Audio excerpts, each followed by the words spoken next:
ಎಲ್ರಿಗೂ ನಮಸ್ಕಾರ. ತ್ರಿಲೋಯ ಕನ್ನಡ ವ್ಲಾಗ್ಸ್ಗೆ ಸ್ವಾಗತ. ಇವತ್ತು ನಾನು ನಿಮಗೆ ಗೌಡ್ರ ಸ್ಟೈಲ್ ಪಲಾವ್ ಮಾಡೋದನ್ನ ತೋರಿಸ್ಕೊಡ್ತೀನಿ.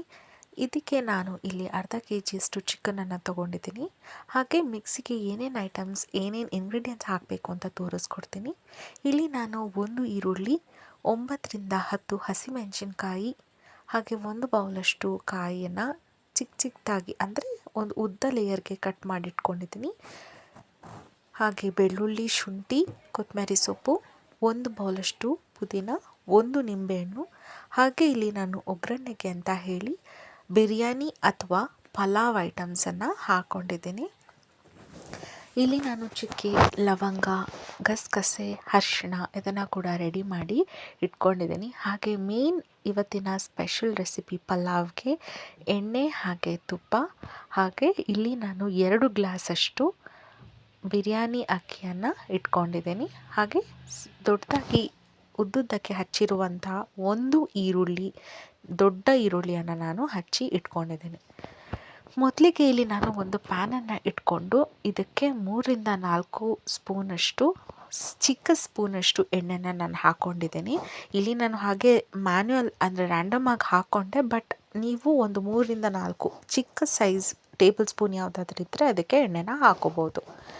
ಹಾಗೆ ಇಲ್ಲಿ ನಾನು ಮಿಕ್ಸಿಗೆ ಇಟ್ಕೊಂಡಿರುವಂಥ ಒಂದೊಂದೇ ಐಟಮ್ಸನ್ನು ಹಾಕ್ಕೊಳ್ತಾ ಇದ್ದೀನಿ. ಸೊ ಏನಕ್ಕಪ್ಪ ಡೈರೆಕ್ಟಾಗಿ ಮಿಕ್ಸಿಗೆ ಹಾಕ್ಕೊಳ್ತಾ ಇಲ್ಲ ಅಂತ ಹೇಳಿದ್ರೆ, ನಾನ್ ವೆಜ್ ಐಟಮ್ಸನ್ನು ಡೈರೆಕ್ಟಾಗಿ ಮಿಕ್ಸಿಗೆ ಹಾಕ್ಕೊಂಡು ರುಬ್ಕೊಳ್ಳೋಕ್ಕಿಂತ ಮೊದಲಿಗೆ ಈ ರೀತಿ ಪ್ಯಾನನ್ನು ಇಟ್ಟು ಅದಕ್ಕೆ ಒಂದು ಸ್ವಲ್ಪ 2ರಿಂದ 3 ಸ್ಪೂನಷ್ಟು ಎಣ್ಣೆ ಹಾಕಿ ನಂತರ ಮಿಕ್ಸಿ ಮಾಡ್ಕೊಳ್ಳೋ ಐಟಮ್ಸ್ಗಳನ್ನೆಲ್ಲ ಈ ರೀತಿ ಹಾಕ್ಕೊಂಡು ಹುರ್ಕೊಳ್ಳೋದ್ರಿಂದ ನಿಮಗೆ ಯಾವುದೇ ನಾನ್ ವೆಜ್ ಅಡುಗೆ ಆಗಿದ್ರೂ ಕೂಡ ತುಂಬಾ ಟೇಸ್ಟಿಯಾಗಿರುತ್ತೆ.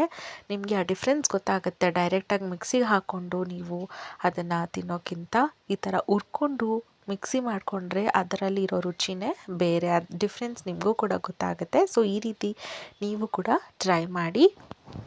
ಹಾಗೆ ಇಲ್ಲಿ ನಾನು ಆಗಲೇ ತೋರಿಸ್ದಾಗೆ ಈರುಳ್ಳಿ, 1 ಈರುಳ್ಳಿ, 9ರಿಂದ 10 ಹಸಿಮೆಣಸಿನ್ಕಾಯಿ, ಬೆಳ್ಳುಳ್ಳಿ, ಶುಂಠಿ, ಕಾಯಿ ಇಷ್ಟನ್ನು ಹಾಕ್ಕೊಂಡು ನಾನಿಲ್ಲಿ ಹುರ್ಕೊಳ್ತಾ ಇದ್ದೀನಿ.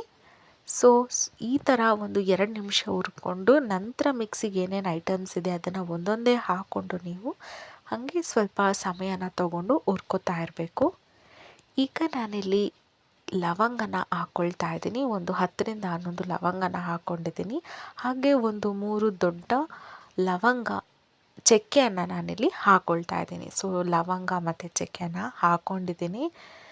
ಸೊ ನೀವು ಡೈರೆಕ್ಟಾಗಿ ಹಾಗೆ ಮಿಕ್ಸಿಗೆ ಹಾಕ್ಕೊಳ್ಳೋದ್ಕಿಂತ ಇದು ನಮ್ಮ ಹಳ್ಳಿಗಳಲ್ಲೆಲ್ಲ ಜಾಸ್ತಿ ಈ ಥರನೇ ಮಾಡೋದು. ಯಾಕಂದರೆ ನಮ್ಮ ಹಿರಿಯರು ದೊಡ್ಡವರು ಎಲ್ಲ ಫಸ್ಟಿಂದ ಅಡುಗೆ ಮಾಡ್ಕೊಂಡು ಏನು ಬಂದಿರ್ತಾರೆ ಇದೇ ಮೆಥಡನ್ನು ಫಾಲೋ ಮಾಡೋದು. ಈಗ ಎಲ್ಲ ಈಸಿ ಸ್ಟೆಪ್ಸ್ ನೋಡ್ತಾ ಇರೋದ್ರಿಂದ ಡೈರೆಕ್ಟಾಗಿ ಮಿಕ್ಸಿಗೆ ಹಾಕ್ಕೊಂಡು ಡೈರೆಕ್ಟಾಗಿ ಒಗ್ಗರಣೆ ಮಾಡ್ತೀವಿ. ಹಾಗೆ ಇಲ್ಲಿ ನಾನು ತೋರಿಸ್ತಾ ಇದ್ದೀನಲ್ಲ ಆ ಸ್ಪೂನಲ್ಲಿ 2 ಸ್ಪೂನಷ್ಟು ಅರಿಶಿಣ ಹಾಗೆ 4 ಸ್ಪೂನಷ್ಟು ಗಸಗಸೆಯನ್ನು ನಾನು ಹಾಕ್ಕೊಂಡು ಮತ್ತೆ ಕಂಪ್ಲೀಟಾಗಿ ಇದನ್ನು ಫ್ರೈ ಮಾಡ್ಕೊಳ್ತಾ ಇದ್ದೀನಿ.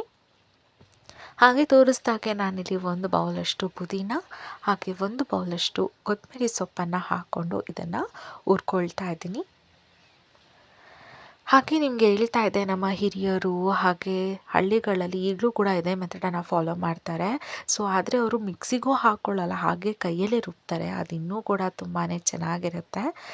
ಯಾವಾಗಲೂ ಅಡುಗೆನ ನಾವು ಹಿರಿಯರು ಹೇಗೆ ಮಾಡ್ಕೊಂಡು ಬಂದಿದ್ದಾರೆ ಅದೇ ರೀತಿ ಫಾಲೋ ಮಾಡಿದ್ರೆ ನಮ್ಮ ಅಡುಗೆ ಪರಂಪರೆ ಏನಿದೆ ಅದನ್ನು ಫಾಲೋ ಮಾಡ್ಕೊಂಡು ಬಂದರೆ ಖಂಡಿತವಾಗ್ಲೂ ಅಡುಗೆ ಅದೇ ರುಚಿಯಾಗಿರುತ್ತೆ.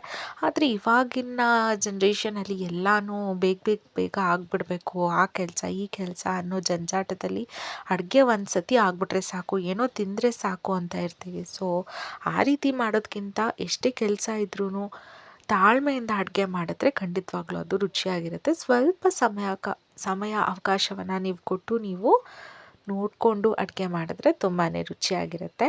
ಸೊ ಇದೊಂದು ಸ್ಮಾಲ್ ಸಲಹೆ ಅಂತಲೇ ಹೇಳ್ಬೋದು.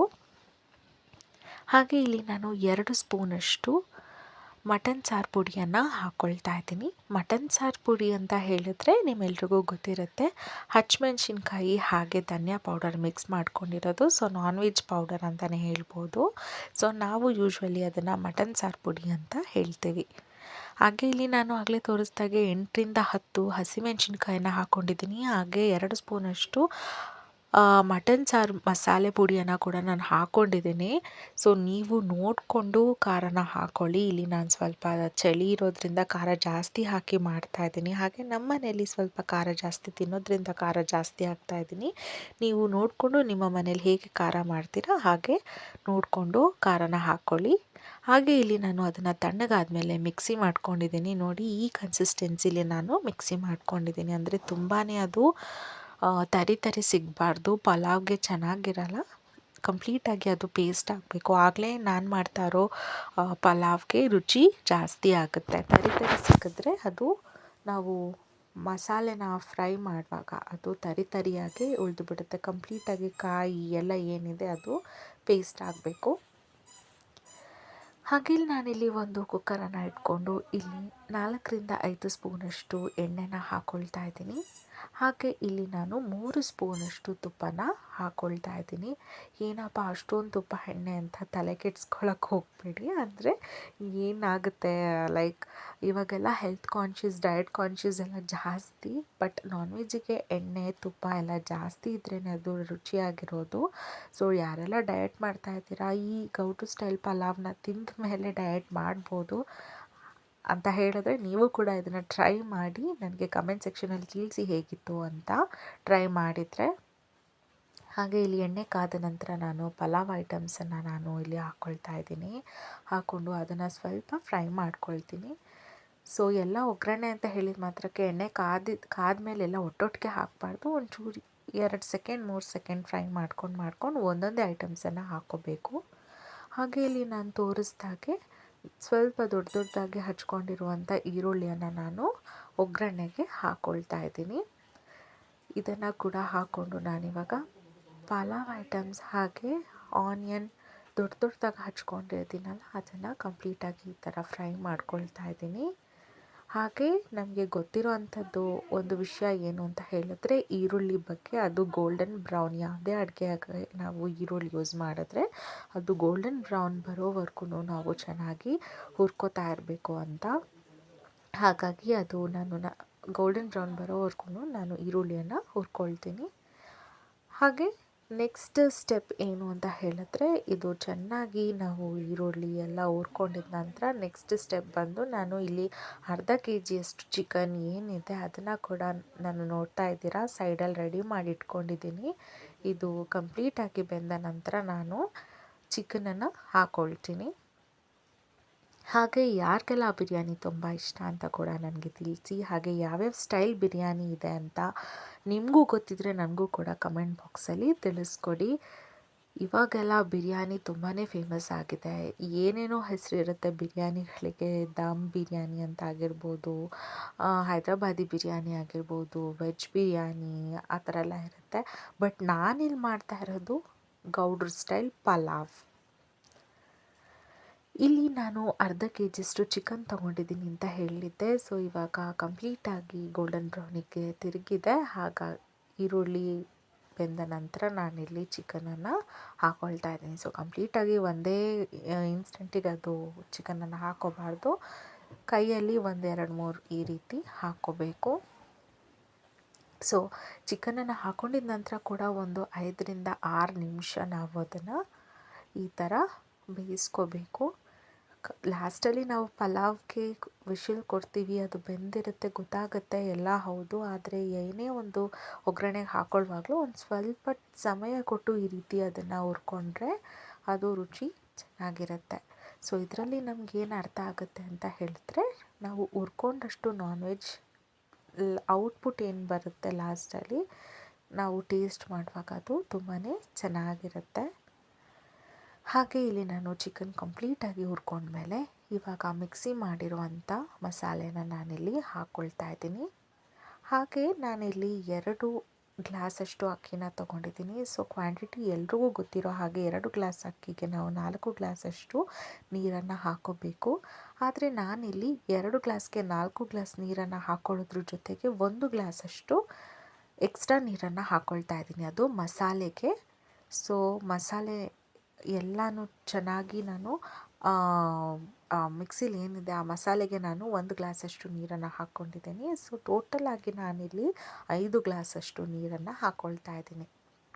ಸೊ ಹಾಗೆ ನೀವು ಕ್ವಾಂಟಿಟಿನ ಜಾಸ್ತಿ ಮಾಡ್ಕೊಂಡು ಹೋಗ್ಬೋದು. ಅಂದರೆ ನೀವು 3 ಗ್ಲಾಸ್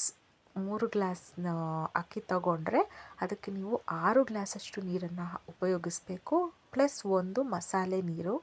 ಸೊ ಹಾಗಾಗಿ ನಿಮಗೆ 7 ಗ್ಲಾಸಷ್ಟು ನೀರು ನೀವು ಯೂಸ್ ಮಾಡಬೇಕಾಗತ್ತೆ.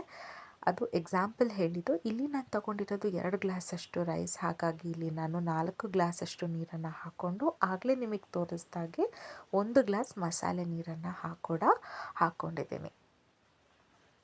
ಹಾಗೆ ಇಲ್ಲಿ ನಾನು 1 ನಿಂಬೆಹಣ್ಣನ್ನು ಇಲ್ಲಿ ಹಾಕ್ಕೊಳ್ತಾ ಇದ್ದೀನಿ.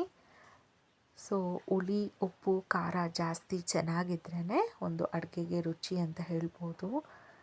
ಹಾಗೆ ಇಲ್ಲಿ ನಾನು ರುಚಿಗೆ ತಕ್ಕಷ್ಟು ಉಪ್ಪನ್ನು ಹಾಕ್ಕೊಳ್ತಾ ಇದ್ದೀನಿ. ಉಪ್ಪು ಹಾಕ್ಕೊಳ್ಳುವಾಗಲೂ ಅಷ್ಟೇ ಜಾಸ್ತಿ ಹಾಕ್ಕೊಳ್ಳೋಕೆ ಹೋಗಬೇಡಿ, ಕಮ್ಮಿನೇ ಹಾಕ್ಕೊಳ್ಳಿ. ಯಾಕಂದರೆ ಉಪ್ಪು ಕಮ್ಮಿ ಹಾಕ್ಕೊಂಡ್ರೆ ಆಮೇಲೆ ಹೇಗಾದರೂ ಹೆಚ್ಚಿಸ್ಕೋಬೋದು. ಆದರೆ ಜಾಸ್ತಿ ಹಾಕ್ಕೊಳ್ಳೋಕೆ ಹೋದರೆ ಉಪ್ಪು ಆಮೇಲೆ ನಮಗೆ ಅದನ್ನು ಕಮ್ಮಿ ಮಾಡ್ಕೋಬೇಕು ಅಂತ ಹೇಳಿದ್ರೆ ಆಗಲ್ಲ. ಹಾಗೆ ಇಲ್ಲಿ ನೀರು ಕುದಿ ಬಂದ ನಂತರ ನಾನಿಲ್ಲಿ 2 ಗ್ಲಾಸಷ್ಟು ಅಕ್ಕಿ, ಏನು ಬಿರಿಯಾನಿ ಅಕ್ಕಿ ತೊಗೊಂಡಿದ್ದೀನಿ ಅದನ್ನು ಇಲ್ಲಿ ಹಾಕ್ಕೊಳ್ತಾ ಇದ್ದೀನಿ.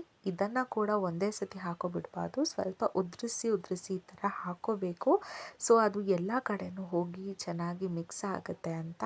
ಹಾಗೆ ಅಕ್ಕಿ ಹಾಕಿದ ತಕ್ಷಣ ನಾವು ಅದನ್ನು ಅಂದರೆ ಕುಕ್ಕರ್ ಮುಚ್ಚಳನ ಮುಚ್ಚಬಾರ್ದು. ಈ ರೀತಿ ಸ್ವಲ್ಪ ತಿರುಗಿಸ್ಬೇಕು, ಸೊ ದಟ್ ಎಲ್ಲ ಕಡೆನೂ ಮಸಾಲೆ ಅಥವಾ ಅಕ್ಕಿ ಏನಿದೆ ಅದು ಎಲ್ಲ ಕಡೆನೂ ಸೇರುತ್ತೆ ಅಂತ. ಹಾಗೆ ನಾನಿಲ್ಲಿ ಕುಕ್ಕರನ್ನು ಮುಚ್ಚಿ ಒಂದು 4ರಿಂದ 5 ವಿಶಿಲ್ ಕೊಟ್ಟಾದಮೇಲೆ ನಾನಿಲ್ಲಿ ಮುಚ್ಚಳನ ತೆಗಿತಾ ಇದ್ದೀನಿ. ಸೊ ನೋಡಿದ್ರಲ್ಲ, ಗೌಡ್ರು ಸ್ಟೈಲ್ ಪಲಾವ್ ತುಂಬಾ ಚೆನ್ನಾಗಿ ಬಂದಿದೆ ಅಂತ. ನಾನು ಕಾನ್ಫಿಡೆಂಟಾಗಿ ಹೇಳ್ತೀನಿ, ಯಾಕಂದರೆ ನಾನು ಮಾಡಿರೋದು ಆಬ್ವಿಯಸ್ಲಿ ನಂಗೆ ಚೆನ್ನಾಗೇ ಇರುತ್ತೆ ಅಂತ. ಬಟ್ ಹಾಗಲ್ಲ, ಮನೇಲಿ ಎಲ್ಲರೂ ಕೂಡ ಒಳ್ಳೆ ಒಪಿನಿಯನ್ ಕೊಟ್ಟರು, ತುಂಬಾ ಚೆನ್ನಾಗಿ ಬಂದಿದೆ ಅಂತ ಹೇಳಿದ್ರು. ಸೊ ಇದು ನಮ್ಮ ಸ್ಟೈಲ್ ಗೌಡ್ರು ಪಲಾವ್ ಅಂತಲೇ ಹೇಳ್ಬೋದು. ಸೊ ನೀವು ಕೂಡ ಟ್ರೈ ಮಾಡಿ ಹೇಗೆ ಬಂತು ಅಂತ ನನಗೆ ಕಮೆಂಟ್ ಸೆಕ್ಷನಲ್ಲಿ ತಿಳಿಸಿ. ಹಾಗೆ ನಿಮ್ಮ ಫ್ರೆಂಡ್ಸ್ಗೂ ಕೂಡ ಶೇರ್ ಮಾಡಿ ಅಂತ ಹೇಳ್ತಾ ಇವತ್ತಿನ ವಿಡಿಯೋನ ಇಲ್ಲಿಗೆ ಎಂಡ್ ಮಾಡ್ತಾ ಇದ್ದೀನಿ. ಇವತ್ತಿನ ಗೌಡ್ರು ಸ್ಟೈಲ್ ಪಲಾವ್ ನಿಮಗೆ ಇಷ್ಟ ಆಗಿದ್ದರೆ ಲೈಕ್ ಮಾಡಿ, ಶೇರ್ ಮಾಡಿ, ಕಮೆಂಟ್ ಮಾಡಿ ಅಂತ ಹೇಳ್ತಾ ಥ್ಯಾಂಕ್ ಯು ಸೋ ಮಚ್.